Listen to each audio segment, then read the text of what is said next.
أعوذ بالله من الشيطان الرجيم. بسم الله الرحمن الرحيم.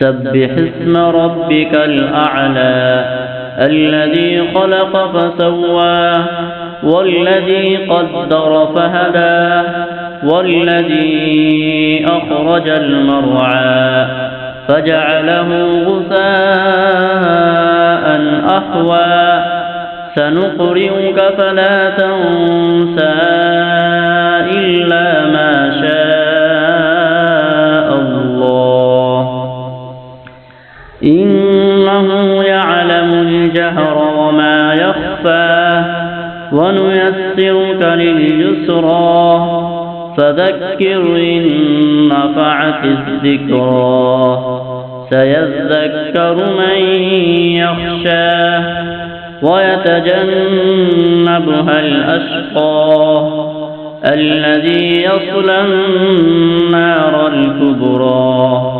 ثم لا يموت فيها ولا يحيا قد أفلح من تزكى وذكر اسم ربه فصلى بل تؤثرون الحياة الدنيا والآخرة خير وأبقى إن هذا لفي الصحف الأولى صحف إبراهيم وموسى.